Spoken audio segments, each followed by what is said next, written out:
olaba abavubuka bangi badde tebalanga ku Arsenal ng'ebangula Premier League. Mu myaka 22 gwe bali tebannazaala yazaala. Egyo emyaka gyonna egibadde egy'okubonaabona baganda bange aba Arsenal gyawedde. This is a start of something beautiful, something bold. You are going to enjoy. Kati eno Premier kigenda kutugulirawo emiryango mingi.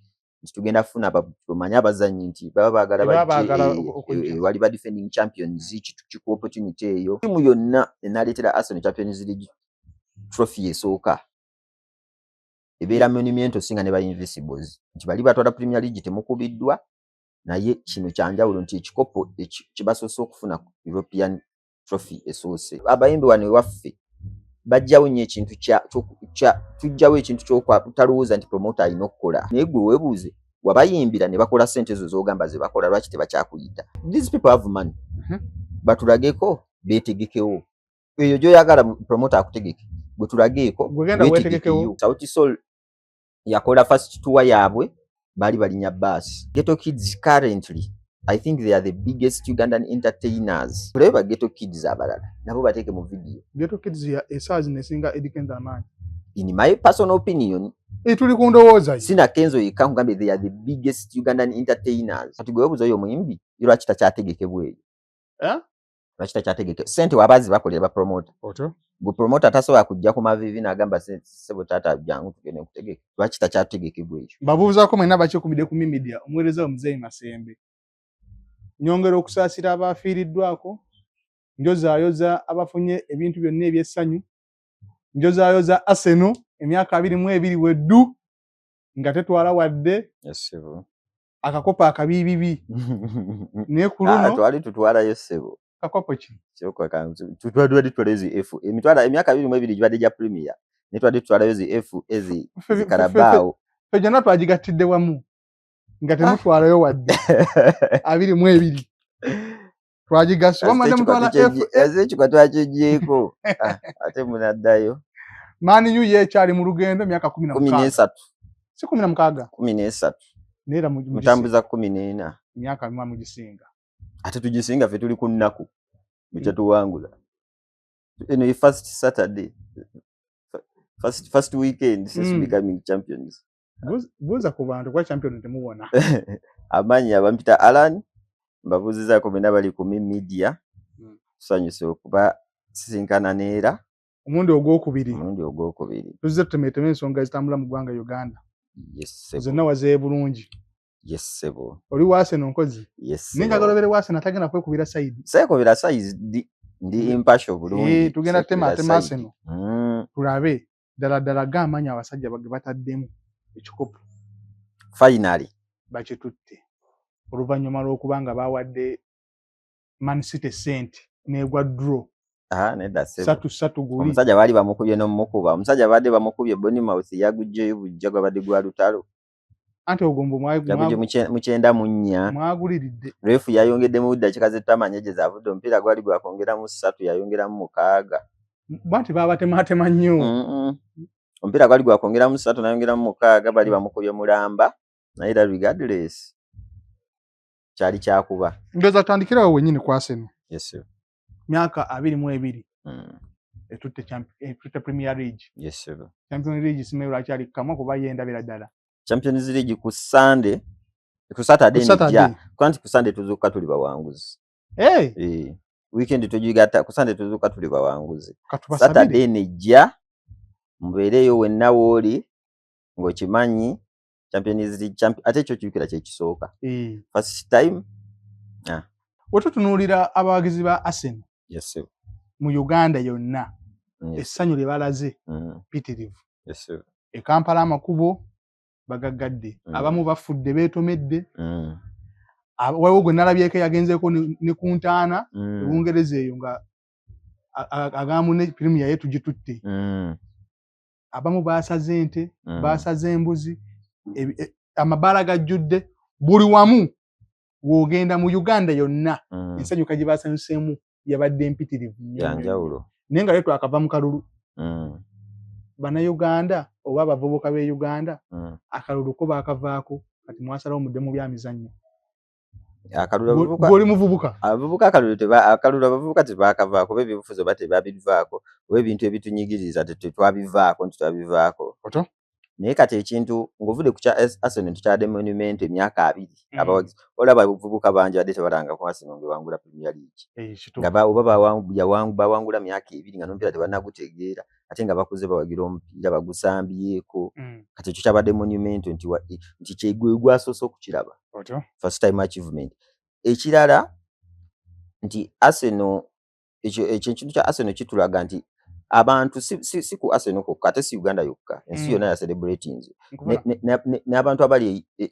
mu Gaza kitegeera abali mu kubonaabona okusinga n'okuno okwaffe nabo ba celebrating nti omuntu woba oli mu kunyigirizibwa you seek for solace despair yo onoonya wogiteeka wujja essanyu kyolaba wabeerayo disaster katugeze Buduuda landside neeyiika abantu they come together as a community omuntu ne gobadde wewalana naye batemukwatagana ne mujja wamu ne munywa kacaayi ne mukuba ka music kawungeezi ensi gy'ekoma obbanyigiriza munoonya wewe mujja obumu ekibagatta kati nti abawagizi basene nti abantu nali gyo mu town abantu beesanga nga just bambadde mijoozi beebongako kitegera nti waliwo obumu ensi we banyigiriza ne bateekako amaanyi ffe nga ffe abantu mu bulamu bwaffe tunoonya psychologically onoonya display eyo wogiteeka onoonya kuva bine kati tugeze kuva mu myaka jadda world wars nti world war ebikompala byalinga bikuba bwogenda n'osoma nti ebikompala byalinga bikuba ngeno waliwo abali mu kuzina waliwo bali mu kucelebrating abantu kitulimu nga ffe mu buntu bwaffe nti tunoonya ekitugatta naddala nga tuli mu biseera bya kunyigirizibwa nti kati waliwo economic hardships financial crisis corruption byonna ebiriwo omuntu ayagala buli loozi okukolabe banaegundi yabbye sente n'akalulu katugatta anti akalulu tetwagana kabanja akalulu twakabanja amaanyi enduulu ze tukoze wano mu kuwagira Premier League akalulu twakabanja tulinze bakulembeze baffe tugamba kiddako kubanga communication ya way forward eyinava mu bukulembeze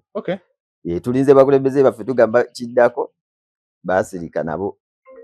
nga akalulu twakabanja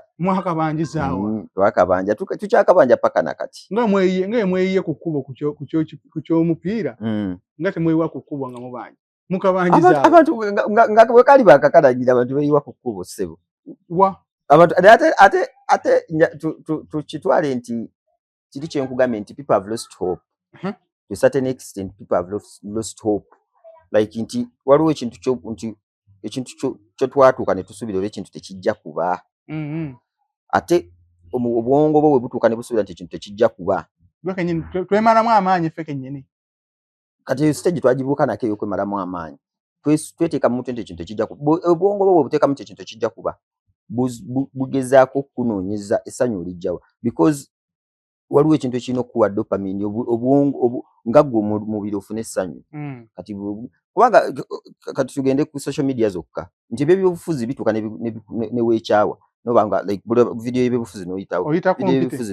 kati eya Arsenal n'olabayo second 2 n'olikinga kati TikTok yo ne registeringa yonna n'omuntu ayina interest mu Arsenal okusinga ebyobufuzi kati bwotyo kigenda kikudrivinga mpola ng'okyuka paka kyekitutuusa wano nti biri obicelebratinga nnyo more than ebyobufuzi nkufuna yensonga lwaki tulaba essaawa zino Arsenal bali nnyo ku makubo ensi etuprogramminga we are programmed by propaganda kubanga ezo media ez'amaanyi zisobola osalawo ne zidrivinga narrative basobola okukifuula nti Arsenal bali mu gicelebratinga nnyo than gye bali mu gicelebrating okitegeera basobola okukifuula nti ekintu ekiriwo kyamaanyi nnyo than okitegeera than amaanyi gaakyo gekirina okitegeera kati nga tuvudde ne ku kiro ekya analytics za social media nti nga gwe omuntu social media yo giprogramminga nekukyusa eneeyisaayo mu bulijjo nti ebyobufuzi ogenda obivaako gwe yali osobola tugeze for example olabye abayimbi nti abayimbi babadde bilioni 5 kati towagira gavumenti gwe n'ogamba abayimbi bano mwana kati nga buli olaba ebintu by'abayimbi obiyitako kati gwe TikTok oba oli mugikola ki algorithm ogiwa kiki ogiyunda ky'ogigamba kati ate enkyanga bulabe by'obufuzi olwawo bw'olaba ka video ka media olwawo kati kyo kyejjo sigala ng'ekuleetera kati nawe ogenda okyuka mpola mpola interest yo nedda wali. Bannayuganda kitegeeza bino tugenda tubivaako. Lwa nsonga nti tunyigiriziddwa nnyo mu bulamu bwaffe obwa bulijjo, ensi n'etusindiikiriza okudda wali, ensi n'etusindiikiriza okucelebratinga Arsenal. Kati eby'omupiira ogenda ate eby'omupiira nti ate FIFA president ali ku ki ali ku bino niwe oyagala Villa kitegeera niwe oyagala ttiimu ya wano waliwo connection eyo disconnection gy'ofuna nga gwe omuntu n'oba genuine fan. Kati eyo disconnection mu current media and days eza technology eyo disconnection ebeera blown out olwa media nti disconnection media nti ate ogenda okiraba oba wakakiraba ku TV n'okisanga ku social media gundi yabbye ssente hoteli ya FIFA bagikola bwe bati under 17 ssente zaabwe tebabasasula Onyango yavudde mu Uganda Cranes because of this and that. Kati ekyo kikudrivinga towards the other side of the coin olw'ensonga olw'embeera gye tulimu ey'ennaku zino naye ng'abantu ensi bakyajagala era abavubuka akalulu bakabanja paka nakati naye Arsenal bagiwagira ate wiini eneemu etebereme kutujja kubanga Uganda akalulu tukabanjiridde emyaka mingi. Let people celebrate to a certain extent era tugenda kuddamu tukabanja after nga tumaze bakuba ku Champions League nga tukomawo. Wiini eno lwaki yasanyusizza nnyo abantu 22 years is monumental. Emyaka 22 mingi abantu omuyaka 22 gwe bali tebannazaala yazaala kitegeera yazaala dda mwana munne nga bayanguye emyaka 2 myaka giri legal tender kutandika okuzaala ku 10 oba oyanguye it is your decision naye emyaka 22 sebo myaka mingi abantu tubaleke ba celebrating emyaka 22 tegibadde myangu tutobye tuvumiddwa tujogeddwa tusekereddwa batukoze byonna bye baagala nga tusirise. We have taken all the banter. Now it is our turn to give it back. Nkufuna gwe wotunulira n'olaba olowooza ki ekiviiriddeko okubeera nga ttiimu eyaliwo ku biseera bya Thierry okubeera nga ssaawa zino eyo yonna period emaze nga ekisooka ekyaleetera Arsenal ekisooka ekizibu bazimba ekisaawe ekipya ekisaawe ekyali financed by the club okitegeera tetuyina backing ya nga bwolaba nti Man City erina Saudi nga bwolaba Chelsea erina Roman Abramovich kitegeera twazimba ekisaawe ate Wenger yalinga alina okusasula ekisaawe twalinga tulina otunda ba Fabregas twalinga tulina otunda ba Van Persie nti gundi kubanga omufuna omuzannyo w'amaanyi mulina Mohamed Salah nemuzimbirako kati mu Arsenal kye twali tulina okusasula ekisaawe kitegeera nti bw'oba olina okusasula ekisaawe nti twali tulina okubalansinga finances nti twesanga nga tulina otunda abazannyi baffe be twandizimbiddeko. Samir Nasri mumufunye mulina omutunda mufunye Fabregas alina okugenda Fabregas yagala n'okudda Fabregas ogenda mu Chelsea yagala asooka kudda mu Arsenal naye finances nga tezitukkiriza kitegeera naye kati ebyo byonna byaggwawo kati tusobola ogenda netugula Declan Rice million 10 so tiimu netuzimbirako kitegeera kati egyo emyaka gyonna egibadde egy'okubonaabona baganda bange Arsenal gyawedde. This is a start of something beautiful, something bold. We are going to enjoy. People agenze okitegeera kati we are going to just win. Kati mubadde muzimbira kwani season eddako kati tiimu yonna y'amaanyi tulina Bukayo Saka Declan Rice mulungi backline nnungi tulina gwojjamu kuva ku David Raya tiimu yonna nnungi tugenda terezaawo ku left wing ndoza tugenda funa ne right back Ben White ajja genda ndoza tufune ne left back ng'omu scaling azze mu midfield naye nga yo tiimu nnungi. Kitegeeza ki okubeera nga Arsenal kocha yavuddeyo nayogera ku Uganda anti kikulaga amaanyi Arsenal geyina wano mu Uganda nti kubanga nabo video z'abatuuseeko nga balaba abantu essanyu omanya ebintu mu bulamu bintu si bingi nnyo ebituwa essanyu ng'abantu ate nga bituleeta wamu kubanga mu nsi yonna obudde buno kati nga bula nti amafuta emiwendo giri waggulu kitegeeza buli muntu everyone is facing economic hardships ebintu si bingi nnyo ebituleeta awamu kati ekintu nga kino bwe kyazze ekibadde kirudde okujja kyalese bantu bangi kyalese together n'ensi yawamu nyingi nnyo kwa kimanyi site bazibadde ziwangula ng'ekyo tetukiraba Liverpool zibadde ziwangula kino tetukiraba kino kikulaga how big of a team and how connected it is to the people kitegeera nti abasajja nabo balabye eri how people are celebrating abantu people they are organizing money they are crowdfunding baleeta sente leeta ebbiri nange ndete esatu tugule embuzi tufune tu celebrating kitegeera ekintu nabo abasajja ne kibakwatako baateta ne bagamba Arsenal jju abaana abo bamaanyi nnyo Uganda era simanyi government yaffe kyeriko wakati Visit Rwanda bwe yavuddeyo ko twadde tunakuzaako Visit Uganda ku mujozi gwa Arsenal Bawekibenda lwaki bakikumamu omuliro wawo otunuulira Bawekibenda mwandi kikomyemu omuliro ekintu kya Uganda okuba kukyaze Bawekibenda lye bateekawo Bawekibenda nabo batadde bali buildings fan community football fan community nungi mu Uganda. I think it is maybe waliyo endala nyingi maybe eyo gye manyi naye kyemanyi waliyo endala nyingi podcast eziri fan based eza football community. It is a very good initiative. AFTV nejja Arsenal Fan TV nejja wano mu Uganda. It is a very beautiful Waikibenda. They have to push that idea if they have people that they know. Arsenal Uganda okuba ku mujozi gwa Arsenal nga nakikumyemu omuliro ekyo aba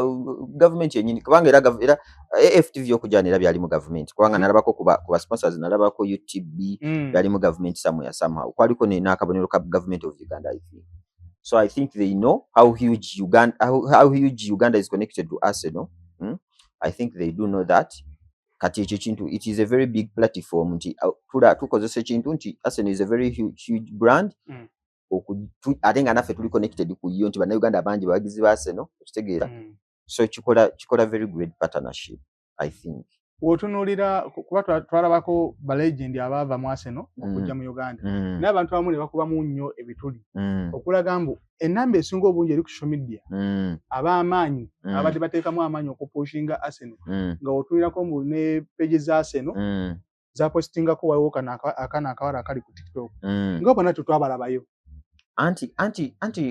ekyo kisinziira ku mutegesi kiki kye yali ategekedde okitegeera kati nze sobola okuba nga ntegese nga gwe siganye nti oyagala nnyo John Legend gwe oli eyo katwe siganye nti oyagala nnyo John Legend ninze John Legend muleese sigenda simuleetedde market base ye katwe no offense okitegeera nti John Legend muleese mutegese ku Serena okitegeera it is upon you nti gwe oyagala nnyo John Legend to somehow somewhere talk to the promoter oba omuntu aleese John Legend to find a way to kubanga the Arsenal is a very big monument. It is huge okitegeera abantu abajagala wano mu Uganda bangi okitegeera kati we are going to sing out one fan nti ate banayo goyo omuntu akwate yalaba abantu bazze mu Arsenal kati bonna banaba kumitinga buli fan abaga nange njagala nnyo team mulimu ab'enkizo bali okuteeka wali kati gwe kiki ekyokufuula ow'enkizo kubanga oli fan kiki ekyokufuula ow'enkizo mbula akuba ogyogerako nnyo ogikola nnyo ku video bwe kikufuula wankizo nnyo oyinza n'okuba n'emipiira togiraba nnyo nga nze bwe njiraba baba tuteeke mu quiz nti gwe tukuwa ebibuuzo bya Arsenal 2 n'oli tukuwe olwo abaafuna omukisa oba tewagufuna okitegeera olulala bajja kujja olulala gwojja oba osanga gwajja okugufuna omukisa oba nange nja kugufuna okitegeera kubanga tiimu toteekawo nti nze tiimu njagala nnyo okusinga abaafuna omukisa bagufuna batanagufuna katusabe naffe tugufuna olulala tukube ttooki ku ttiimu ya Arsenal yatwala ekikopo ekyasembayo neeno weyingiye eri etya the Invincibles neeno kati eno I think this next weekend eno tiimu egenda tulaga awaying schedule tusobole gikolera obulungi eno next weekend ng'ewedde nti kubanga eno tiimu singa etwala Champions League bali ekyabalemu okukola toso kati ebe esukkulumye ku bali nti bali ba Invincibles bali baafuuka balina ebibumbe wabweru wa Emirates okitegeera nti be ekyabwe baafuuka b'amaanyi nnyo okitegeera ate kitwali tusembeyo okulaba kati ate ne how big this is techina dopamine tenakakkana bulungi ffe tukimanye nti how big this is okitegeera kubanga nze I think okutwala kati eno premier kigenda kutugulirawo emiryango mingi tugenda kufuna abamanya abazanyi nti baba baagala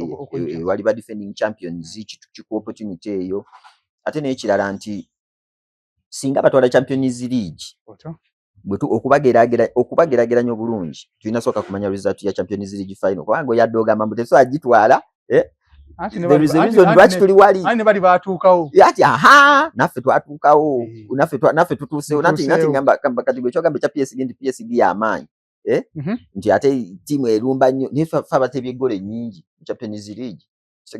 we are the best attacking team and we are the best defensive team eri eyabakabejja egyini gyeyogerako yatuukawo awo ati ne batubba gundi batubba mu final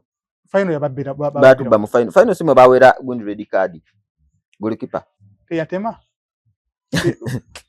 batubba kati nga tuvudde mu analyzinga events kale as a singular events ogeregeranya zino tiimu ebbiri tulina kulaba Champions League ejja mu kabada Champions League result yejjo tuwa ekifaananyi ekirungi kubanga ekyalema bali batiyeri nabo bakimanyi nti tiimu yonna enaleetera Arsenal Champions League trophy esooka ebeera monumento singa ne ba Invincibles nti bali batwala Premier League temukubiddwa naye kino kyanjawulo nti ekikopo kibasoose okufuna European trophy esoose naye ba Invisibles nga bakakuba baali b'amaanyi nati kati ekyo kyenkugambye nti katolaba baali b'amaanyi naye banate singa bakola ekyo anti okimanyi tulina agaba mupiira badduka buddusi okitegeera just bias eyo gye tulina naye tiimu ebe etuwadde eddabo nze kuyange ebe nsingira ba Invisibles ani aleetawo kino ekirwa abaliwo kati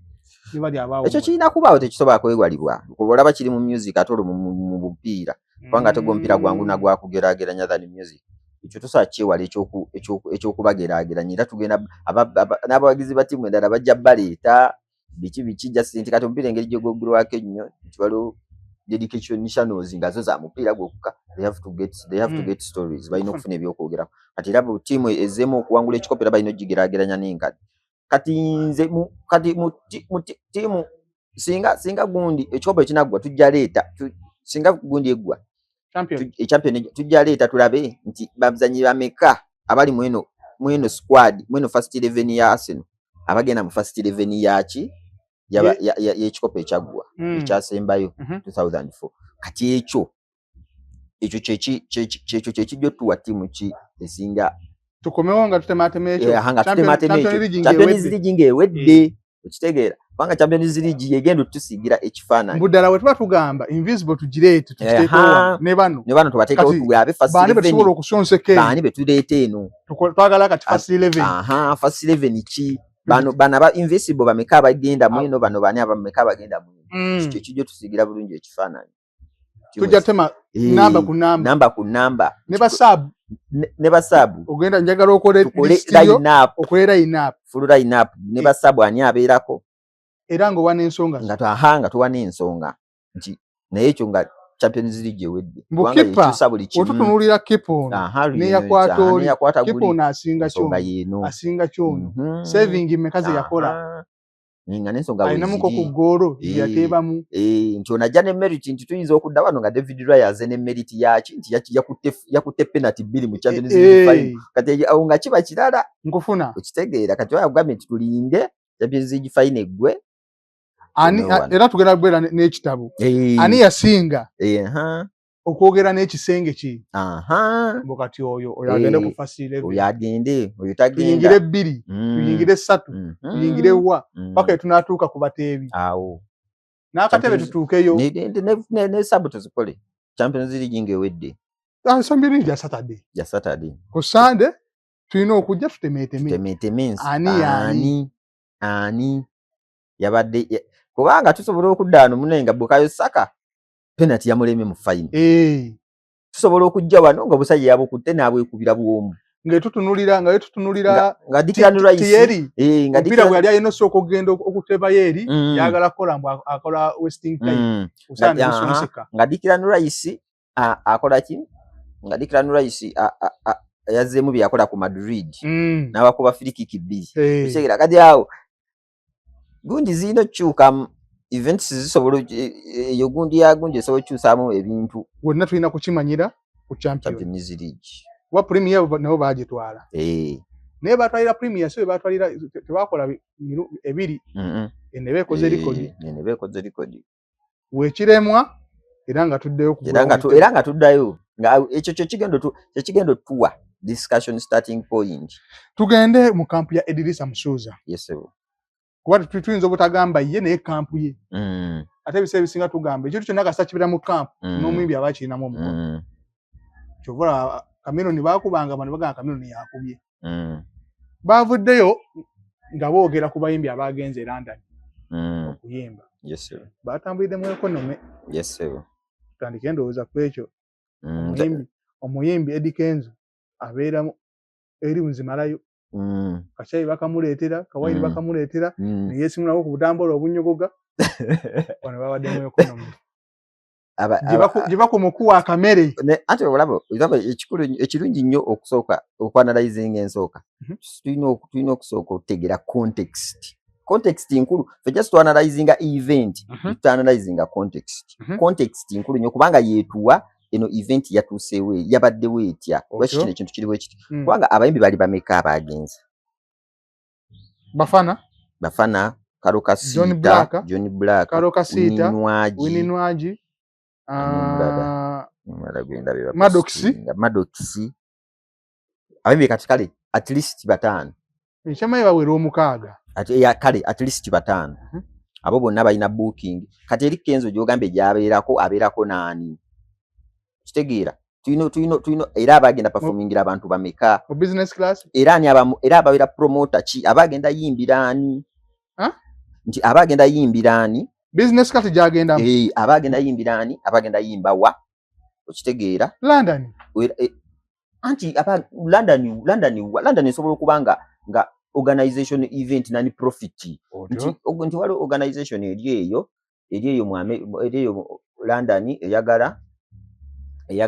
ojje Eddie Kenzo oyimbeko wano naye nga it is a non profit, it is a community based organization, balina sente zaabwe balina funds they can sponsor anything n'ekino ekintu kya promoter ekirina okuba profitable okitegeera kati nti eyo cost yeeyongeramu okuva ku upgrading from economy to business class cost nene nnyo ate tulina tusooka netutegeera basics bannayuganda ffe wano tetulina community bweru abroad etuusa ku yabali bayimbi balala betwagala tetulina community yaki y'Abanigeria tetugirinayo Abanigeria bangi nnyo eri ebweru ate nga batandika okugenda they went early, they have made money, they have companies there kitegeeza gwe wagenda debweru obulina emikwano gy'influence kitwa ne music after tatambulayo nnyo kubanga kati gwe ogenda oli mu Nigeria ogenda obaddeyo emyaka mingi olinayo emikwano mingi oba influencinga bawuliriza obeera owuliriza Wizkid mu mmotoka ng'oli nabo akakayimba kanga kalungi kati n'akaagala okitegeera ffe ekyo nakyo kitulimitinze ffe tetulinayo eri bantu bangi ge mazima ate nga era nabo era bwe baba baperforminga balinamu white community balinamu abazungu naye sibe badominatinga bwe omulaba nti bali ku ottu era abasinga baba baddugavu kati ekitegeeza nti abaddugavu baffe ffe balina otundi betuguza music eri kitegeera kati ate nga ffe nti ffe community yaffe si nnene ate jukira ffe community yaffe tetulina bannyo na luzungu nti lukatinga cross kitegeera kati kitegeeza abantu music tulina mutunda nga Banigeria bwe bamutunda nabo gwe omuntu omulala nawuli nti community weba nnene kiba kyangu nnyo nti kati kimanyi omuyimbi omuyiritu yasobola okujja wano n'ayimbawo sho lwansonga beritu we bali bangi kitegeera naye era omuyimbi era oyo omuyiritu yatagenda kusaba private jet kujja kuyimba wano sho lwaki kubanga ate kati agenda bayimbira baani mu private promoter yesente agenda zijjawo anti omuyimbi gwe olina okweterawo demand muze njagala business class ekyalemye bano omukaaga anti oteekawo demand ebeera reasonable ebeera unreasonable kubanga kati gwe bw'oteekawo demand n'ogamba nti nze njagala private jet kati gwe lwaki omuyimbi gweweereddeko example lwaki togambye private jet lwaki ogambye business class kubanga business class era si yesembayo naye era neziri platforms abagenda oyimbira zisobola ku affordinga ki business class ate nze ensobi bulanda kubanga bayimbi bangi balinya economy Oto brand eva ku lwaki recording ebifaananyi ng'oli muyimbi lwaki omuyimbi yennyini economy the first class kati yino omuyimbi yennyini excitement naye agijjawa yoko recording ebifaananyi ng'oli mu economy lwaki okitegeera nkufuna brand wetandikira nga tetunagendako oli yakoze tweet wa camp okitegeera owa camp ye kyabadde ayagala ye yafunye moment eyo hano gwe nkufunye kankulage nti oli akusinga okitegeera ye moment gyabadde ayagala ye yafunye naye kati ono omuyimbi bayimbi bangi Sauti Sol yakola first tour yaabwe balinya bus first media tour nga bapromotinga first album bali mu bus tebali mu nyonyi tebali codinga okitegeera kati fe betwagala nnyo bino ebyokwe okulaga mbu ngenze London yimba ebyokwejira ebyokwerabisa okitegeera bitulemesa n'ogamba bijja kulemesa omuyimbi wano ogamba kaninyi basi ngende Tanzania promoting oluyimba nkoleyo interview 5 okitegeera agamba njagala nnyonyi njagala business of which budget yammwe nga record label oba management team eriwansi osolinya basi tekako enkofiira yo bulungi tekako masiki dakisawa 10 ng'oli Nairobi okitegeera muba toyina sente kubanga ezo sente zibadde zigenda osasula ennyonyi zisasule ki zisasule hotel zisasule ebintu ebirala zisasule omwana ku ground atambuza oluyimba okitegeera nti Sauti Sol bye yabikola wano tulinawo brand eringa Sauti Sol amaanyi Sauti Sol y'amaanyi Grammy nominated artists Grammy n'abayimbi bana bawangula ku Burna Boy album baliko Grammy nominee kati no bali ba winners lwaki wankakyusiza bali ba winners kati n'oluyimba oluyimba kale lwa Grammy nominee balidani sirumanyi so bali kyo bangambe album yani ya Burna Boy ogedde album tujimanyi eno oluyimba tolumanyi n'abayimbi bano bakoze ensobi bo bakozeemu ensobi toso agamba nti you can't choose nti tetinzika nirabisi kubanga mazima gali nti omuyimbi it is not reasonable to the promoter kubanga sente ziri nyingi ate tetulinayo fan base eyina sente kusasula tickets ziri high oba nene bayimbi mukaga bayimbi mukaga bangi oba nene kutegeka venue nene kitegeera kati kyetukola tugezaako ku minimizinga costs engeri yokusala costs esooka ya low ticket prices kusula wantu nga siwa bei nnyo kitegeera kati gwe omuyimbi either osobola osala n'ogamba ka upgrading kusente ze bansasudde nzire mu business ekyo tuba kisazeewo sit in the plane kati no twadifunya at least funny footage nti gwe olabye karo kasita no recording naye twafunya ate footage ava mu bo kituufu tukiraba nti it makes no sense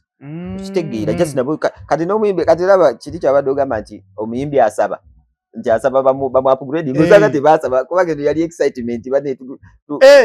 kubanga bali excited nekyo kisobola okuba nti nero platform ne wano wenyini we bali balaba kiri nga tebata wana wadde okugawaye twagala byali naye promoter abayina abayagala bujulizi nti mujja mutuuke London babuwo ba Heathrow muyimirire bakuba ebifaananyi baba recording muteeko obubaka nti we have arrived we are here okitegeera it is the same anti n'omuyimbi ajja kujja kugamba nze nabadde ndi mu kukola promotion ya Uganda Air bayina ennyonyi ebeerawo ng'esimbye basobola bakuba ekifaananyi nga mufulumyawo okitegeera nga gundi yaabwe logo nene eri emabega esinga kana akabeera ku mutto esinga nga nene eri emabega nga kiba teri muntu agenda manya biri munda naje watudde oba wagendedde mu cockpit oba mu migugu teri agenda manya kutegeera ate Uganda ni obogi promoting win for everyone goes home happy and life goes on brand yo togisiza naye kati gwe bwe recording a video nga you are all excited okutula mu economy kati omulala ni agwe demand ogenda zijja wincha promote omulala omugamba nze ngendera mu private njagala business class njagala kulaba eranda ni wagendedde mu abasajja ukimanya abasajja bateka kiri kye tugambye nti Sauti Sol ku album ye byasooka bajja wano mu bus ne bata recording kati goba tokimanyi tegera gobalabira obweka nga bazi mu Uganda gobolaba Diamond Platinum zinga ali mu private jet goba tomanyi dynamics zabadde z'omusala gwe n'alinya private jet wali mu economy ta recording kitegera wali mu economy wali kozesezza emmotoka okujja wano ebitabi recording because you have a brand to uphold nga gwo muyimbi anti kampo egamba abantu mukaaga ono yako business class ticket age egatta abantu bano mukaaga kyale kyetaagisa kyo kampo anti kati kampo yo oli ayisawo kiche okigera oli ayisawo kiche ayagala kulaga boss naye kye kiche daga boss we ekisooka kye yalimbyemu ebintu bingi musima abamu bamuwa business class ne bamuwa bandi ne bamuwa 5-star hotel ne bamuwa 5-star hotel byonna balimba kubanga ebintu bisajja to be following the banga tema tebiba si bituufu tutandikire ku business class business class omuyimbi osobola gye upgradingira ate business class teri feasible chobola anti kati kiriwe nti kati market base eri gyayina gyasabira business class kinga kyetwagede kiri singa obuli mu kubanga Kenzo gundi gye show gye performinga ku walo community based organization gye performingira kuba yaliwa so abantu bali awo batudde wansi nga batudde mu muddo yalinga festival yalinga festival eyo show gye performingira ko show nzijukira daka gye yali ne ubani Afcon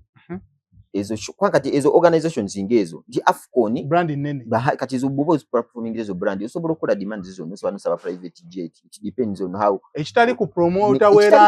weranda ni ato munna Uganda kitegeera nti kubanga singa gundi yali kubanga ba promoter bagala sente nabyo business kituufu singa sente twali tuzibajjirayo bandi bagitegeka kitegeera ne sente tetuzibajjirayo kati gwe obuzo yo muyimbi iro kitategekebwe Rachita chategeke sente wabazi bakolera ba promoter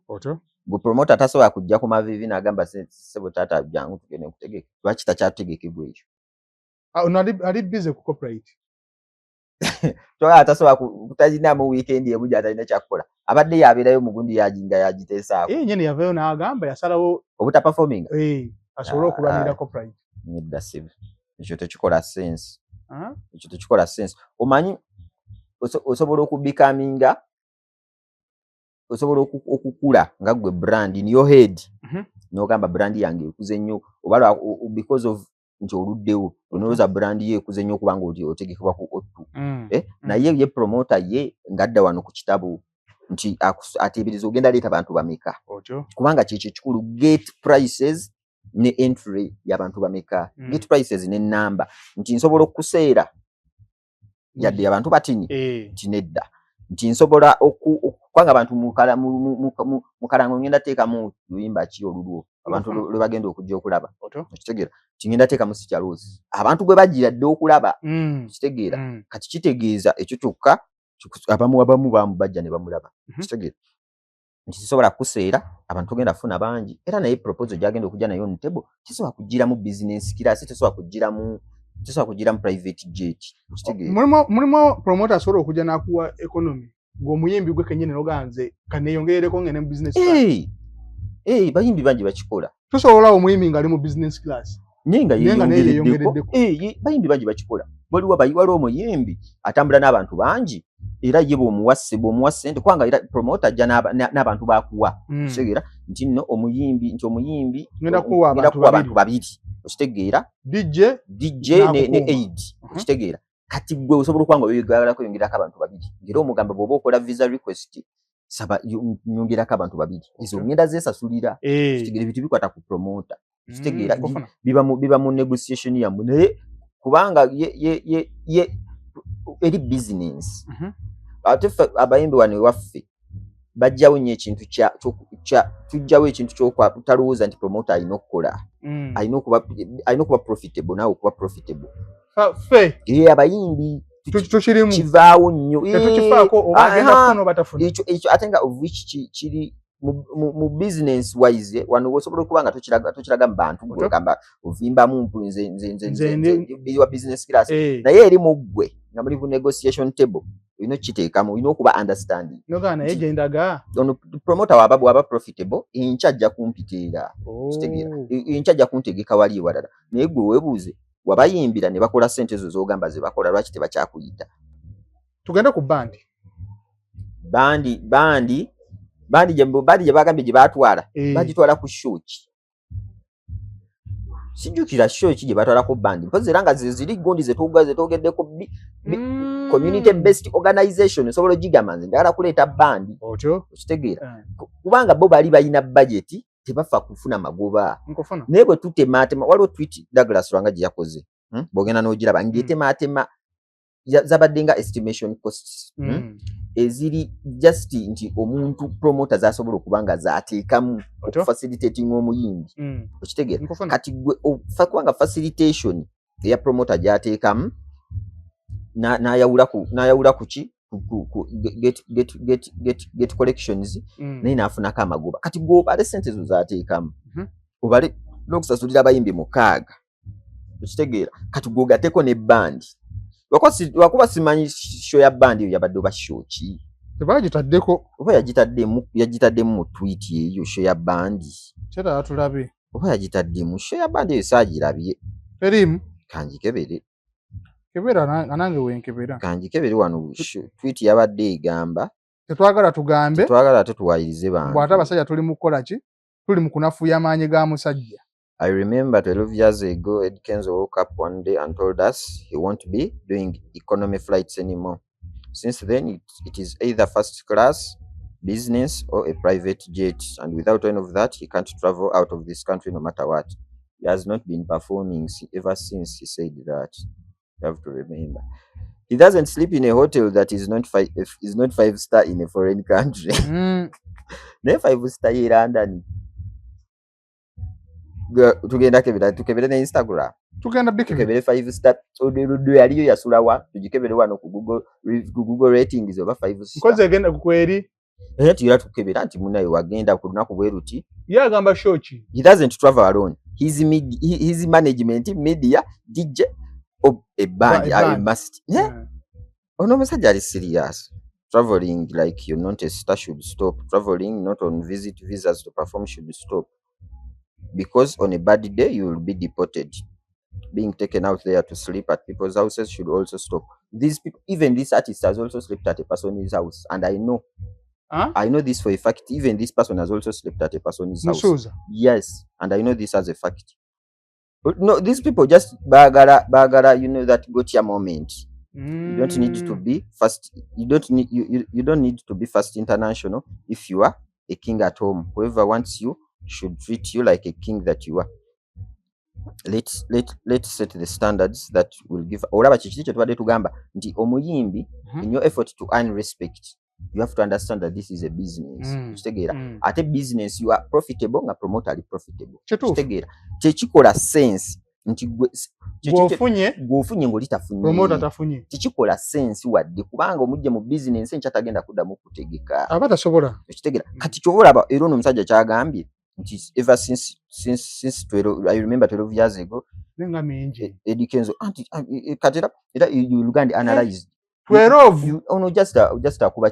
kikopo ojja gendo analyzing kale in the last 5 oyimbye ki oyimbyewa wala akantu Jose Mourinho yayogera ku bazanyi ba Man U we yali coach n'abugamba ng'ayogera ku signings ze bakola yagamba look where they play, how they play, if they play. Ukitegeera kati kitu zayo ku kino look if he performs where he performs if he performs. Ukitegeera byonna tulino ayimba wa yayimba ddi ayimbirani oba ayimba. Ukitegeera kubanga bubo teri muyimbi ali kuyimba yayimba ddi oba n'ekyo yayimba ddi profitable ayimba wa oba ayimba yayimbira baani. Ebyo bino bitununamu ekyo kintu Jose Mourinho yakyogera n'ekyo kuyamba okwanalysing nti kati buli wali oyimba buli wali operforming okuyimba tuli mu kutegeeza kuba ku stage bwoba wali oyimba kubanga teri muyimbi ali profitable promoter gwatategeka ataliyo ni bujana demand zaaki tekisoboka ataliyo bwoba omusajja sente za bwera nayo bagamba woteekawo omutwalo n'ojja weebiri omutwalo guteekawo kitegeera ne tekikola sense gwe kuteekawo omutwalo gwange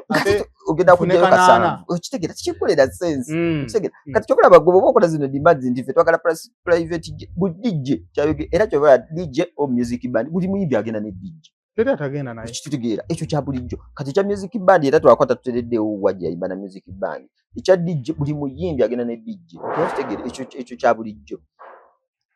a music band kyo atagambye and a music band a music band ekyo we can't hold it against him oba badde ayina gundi eno gyayagala ogisindika ayina music nga bweri nti bakiyita batya nti ya class kitegeera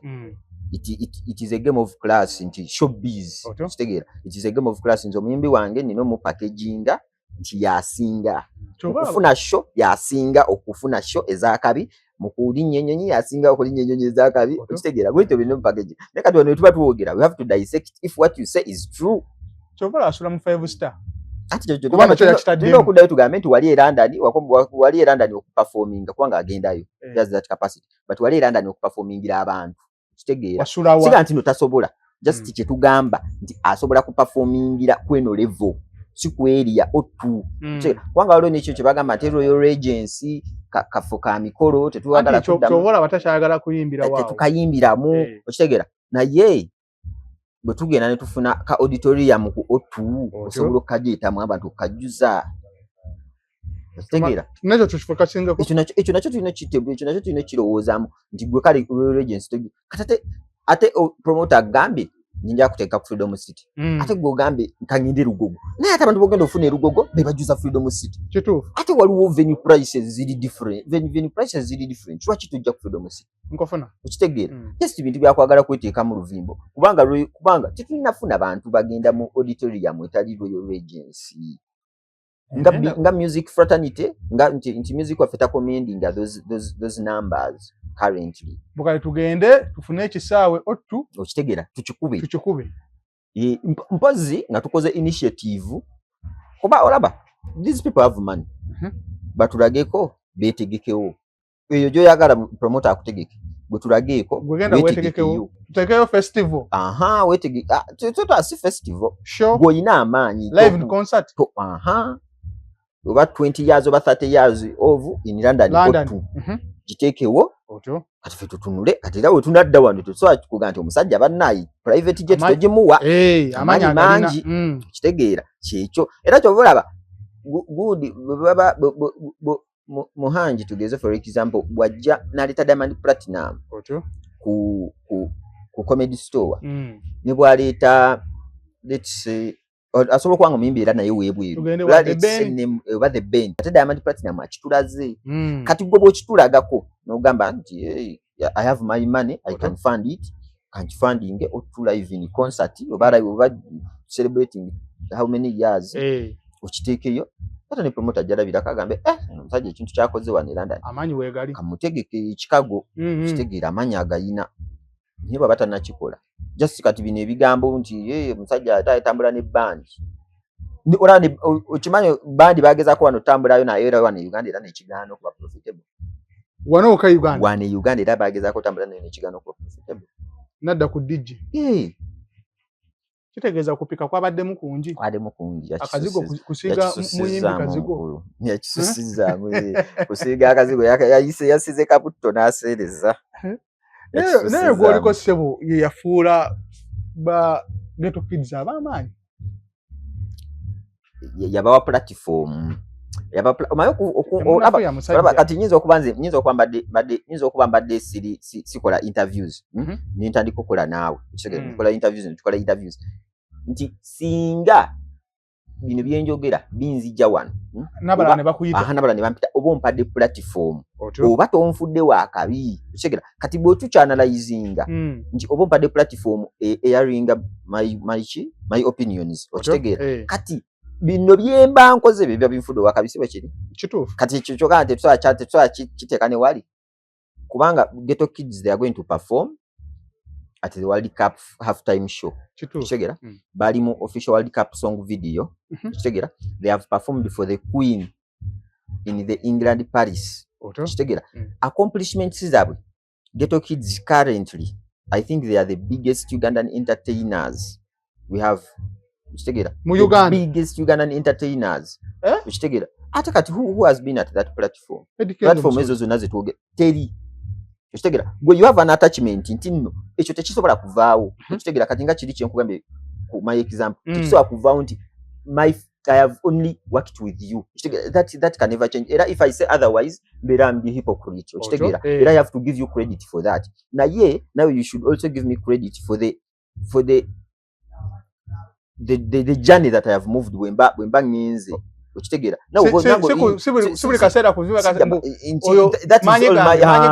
is all my doing. Kubanga we can also argue nti no nti gwama kubanga eriye yali breakthrough yabo bombi kiwe kiri kati ba yali breakthrough yaffe bombi nze neneyongerayo extra mile. Can't we argue nti nze amaanyi gange ge gayongera gwe kubanga nze jukira neyo genda yeyongerayo so agamba nti nze amaanyi gange ge gakupushinga tuyinza okubeera wano nga kiri flip geto kit so achi flipping amaanyi gayo so achi flipping ge gafulo no nti gwe kubanga platforms geto kids zeriko za maanyi kitufu tomala gagenda tomala baina partnership ne PSG bagende ku Chelsea. They are recognized as brands. Tosobola genda ku Chelsea no beera wongoze kulaba mupiira, but for you to be recognized as a brand nti ne ba announcing geto kids are here. It is different.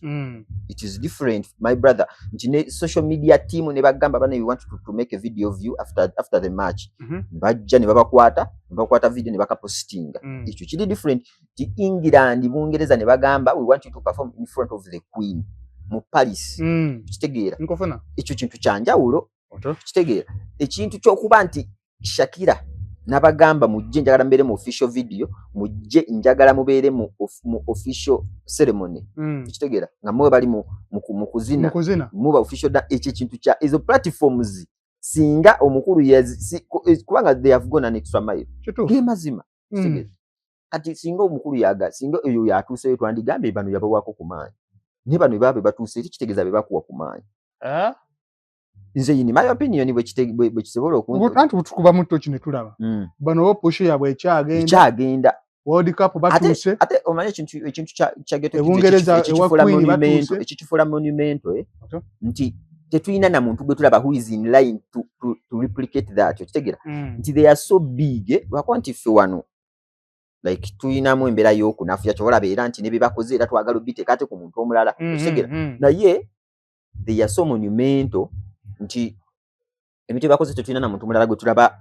agenda be replicating nti entertainer kimulala gwe tusuubira nti kale ajja kuba ku World Cup gonje ddako esaawa zino toyina bulaba atambulira at that pace. Kale agenda okugamba Joshua kale nti is promising but Ghetto Kids they are so huge. Kitegeera nefe wani waffe tetukigraspinga bulungi. Kunafuya kwe kungi kunafuya kyobola beera kyobola ne accomplishments zaabwe twagala ziwa mulala. Accomplishments zaabwe betulaba era tunoonya yotuba nafuyiza tugambe mwana era obuyaye oli muyaye yabuleeta amaanyi gali goli naye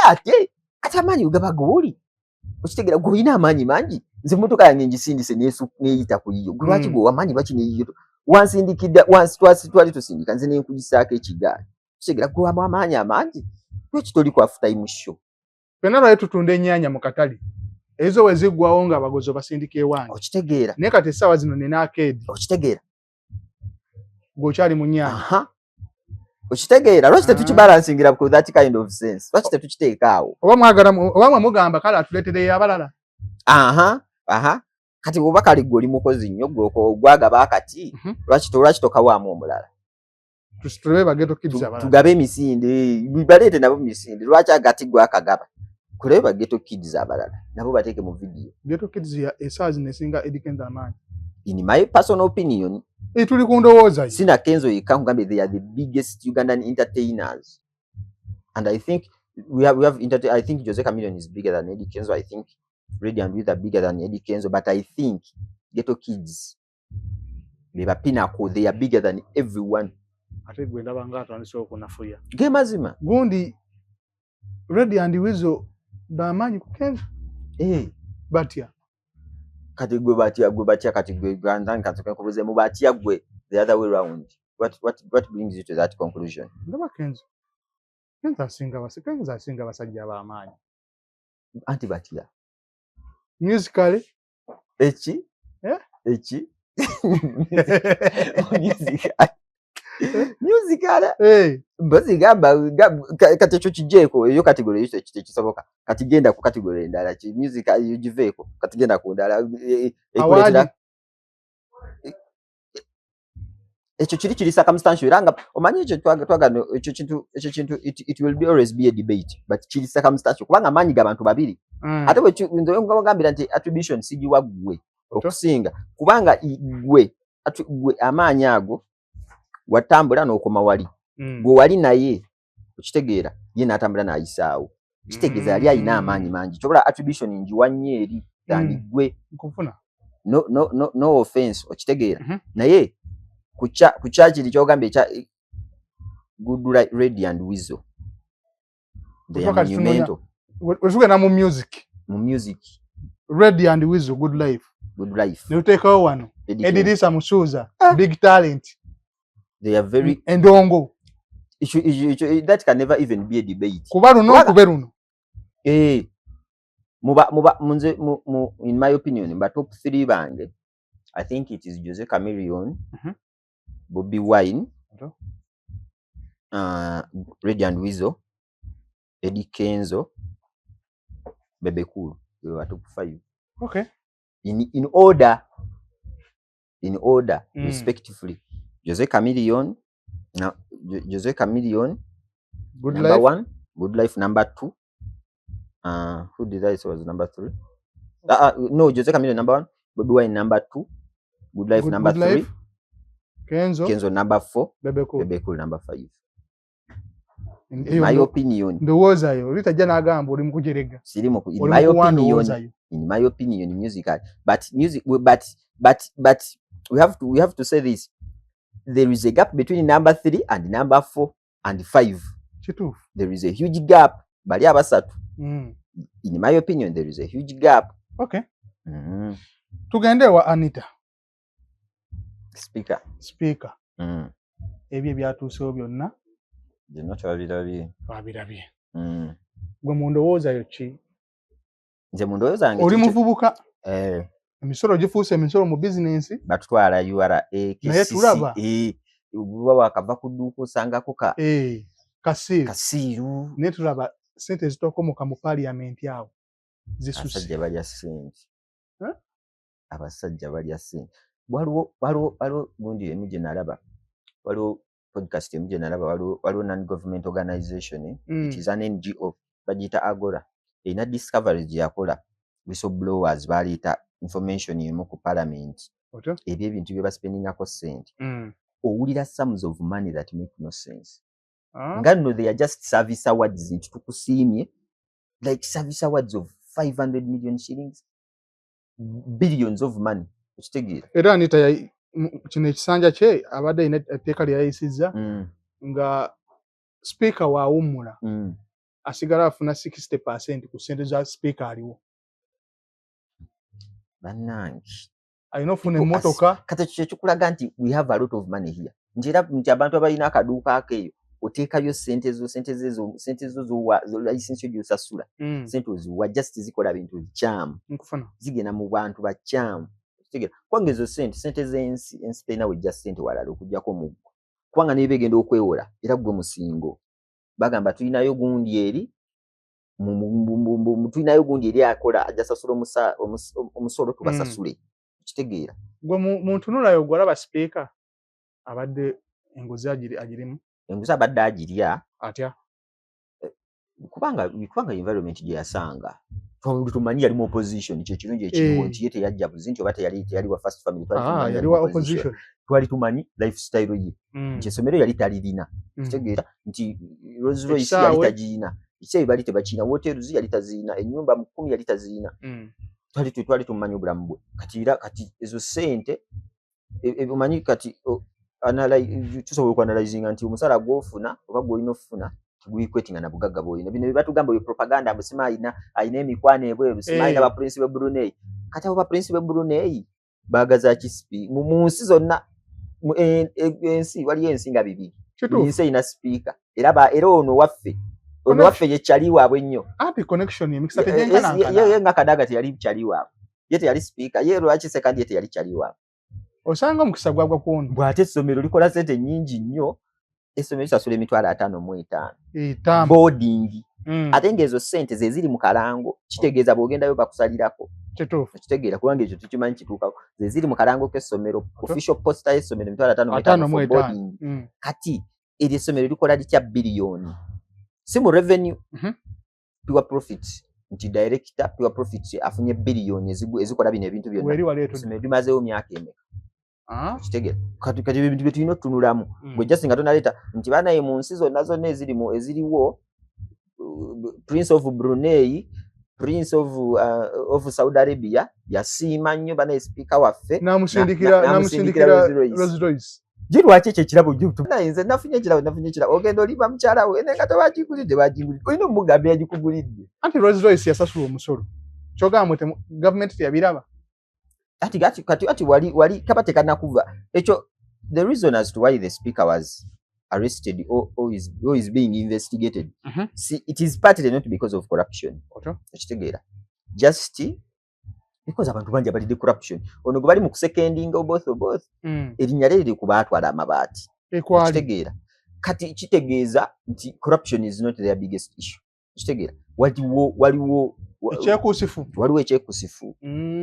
amaanyi akoze mangi biki naye nga corruption is not their biggest issue. I know bwakabaka bwabadde akoze yenga kati kano just kakwesisaako ku driving propaganda ako abantu babiroko ku TikTok tufune excitement banayi batandise okukwata ab'enguzi. It is partly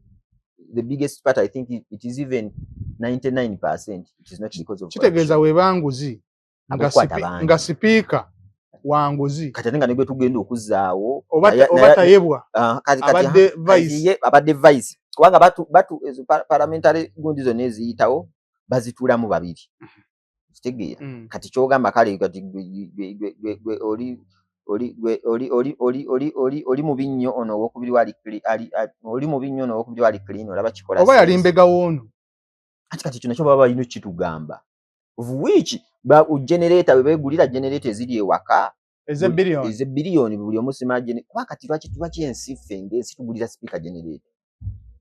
nono yagifuna kituufu kitegeera abali ku mabaati be bali mu kuzzaawo kitegeera. So it is partly not because of corruption. In my opinion, I think it is partly not because of corruption kitegeera naye just propaganda and people will eat it out bagire batuleetera abantu abo honorable banyo yabaddeko we Kampala no Nsereko ajja tugambe speaker akoze sente speaker oyo ayina essomero biki genda kusomero kugundi y'essomero basasula emitwalo 5 kitegeera kati singa essomero lyali lireeta sente singa mulindi alina private jet meka kuba amasomero ge galina abaana bameka gasasula over 2 million kitegeera essomero ebukedeya ani ayina essomero lisasula 1.5 ebukedeya tewali kubanga essomero ly'ebukedeya singa tulimanyiwa ne Kampala tinga tumanyi nti Masaka Seke Kapo Secondary Muiru College kitegeera essomero Bukedeya comprehensive yakabaawo jjo nti si household name tosobola diseera kitegeera ogenda ku Masaka Seke basobola kugamba tusasula kamu kitundu household name essomero liruddewo kitegeera naye bo bajja sibatambuza propaganda because nti the speaker kyali wange kati guyagala ojja otulimbe naffe tukkirize because gw'oli omufunamu ate ffe tetumufunamu kitegeera walibawo science wane wa speaker just propaganda naye nga just kabadde omanyi ffe we celebrate because buli gwe batuggyako ow'enguzi we say thank you because ffe tusasula omusolo gwaffe bo ne balya ffe the reason doesn't matter as much kubanga ffe buli na gwe batuggyako tuba tumukoze eki babo bamutujjeeko tuba tuwonye osanga kijja kutiisaamu n'abalala abadde basuubira ojjirya baleme kulya ezo ssente zigende malwaliro zijjanjabe mukadde wange okitegeera zigende Masaka zigule eddagala zijjanjaba mukadde oba nange wendirwala zinyambeko zikole oluguudo lw'empitirako tumanya kitegeera naye tetusobola kuba excited mu banaye bonna abali corruption is going to be eradicated in Uganda never kitegeera kuvadde nga mu abavubuka musanyuka nga abantu bafudde chairman yafudde ne mukuba embuutu okyala kino kituzaayo kukira ekintu kyaseno kyenagambye nti when people have been over prosecuted oba nga tufunye obulamuwe tuli mu crisis, financial crisis, tunyigirizibwa government bad governance buli kimu kibi. You don't have money, you are struggling. Eduka taxes tezikola sense, amafuta gali nnyo. You have to find happiness somewhere. Kitegeera nti kati yo happiness abantu bagijja mu bantu abanyigiriza nga nabo banyigiriziddwa. Mufo ky'okunyola omusajja yafudde olaba biri batugamba naye Buganda sina biki ne Buganda abantu bali tebabba mataka g'abantu edda. Engero ezimu zaagerebwa nga tewali bantu babi nnyo okutuuka awo. Nti bane mu ngero bane mu Buganda ffe wano tetwasanyukanga ng'abantu bafiddwa. Era abantu tebabbanga mataka. Kitegeera omuntu tebasengulanga byalo. Kitegeera kati omuntu wajja n'asengula ekyalo. Okitegeera gwe tugenda tuzayo ku ngero otuzayo mu ngero ebintu ebyatuukirawo ebyokutuukawo ebyatatuukawo nga tebiri kutuukawo kati. Gwe tuzayo mu budde otugambe naye abantu Buganda omuntu yabanyigirizanga n'abasengula nabba amataka gaabwe ate bwe yafanga ne basanyuka. Si bwe kiri. Some people carry it abantu babi and they need to know that they are bad. Their families need to know that they are bad. Omanyi, we have to find humility sometimes. Omuntu gwe nawe mu mutima gwo nawe weekubirizemu abantu b'onyigiriza. Kitegeera? Nawe bwe basanyuka nga nawe onyigiriziddwamu. Kitegeera? Gwe lwaki tetwebuuzaamu lwaki abantu kale basanyuka? Lwaki tetwebuuzaamu lwaki oli omuntu yaba yabakola ki? Okusanyuka okwabaddewo. Kubanga si buli omuntu basanyuka ng'afudde. Lwaki that particular case? Kyovula era nati abaana babuddewo ne bagamba mujje muleyo ku lumbe otali lwakusondera. Africa fatera kati oba manchi ekyo kiri what we have to do is just wait. Kati era noyo bwanafuna ekizibu era gatusanyuka era naye ng'anyiga. Olaba our head watch is just denied by time. But we are here, we will wait. Okitegeera time yokka yetuyimiriza yetulemesa naye era it comes. Fe tubawo nga tulinze. Ate internet kyejagalako it never forgets. Era bukiripu bujja kujja. Ngawo omulala afudde. Ate nosiyasa ensi oba ekyo kyejiriko tiyasanku era oyo naye ajanyigirizibwa. Ate era ne byali mu byogeza nnaku. Kitegeera? Nnaku ki yabaddeko ng'agamba mu nnyumba gundi gomu nambe judde sente. Kati baba talina nnaku katate lwaki baba talina nnaku lwaki ajja n'atugamba lwaki atugamba bino. Konga teyandibadde concerned nti abantu bagamba mu abasanyuse. Teyandibadde mujje mu kulumbe olutali lwakusonde. Teyandibadde nze muli akakyere ka piraawo. Sigamba nti I celebrated naye what I'm saying nti olumu tulina okukkiriza nti some people are evil. Kitegeera kubanga gwe togenda kujja eri mbusengula abantu ku byalo kati ffe then ojja otugambe engero mu Buganda wano kitwakolanga bwetu nkofuna ebintu tebyaliwo abantu tebalinga babi bwe bati kati tulwala example yoyo omusajja Osimookero oli yafumita abaana okero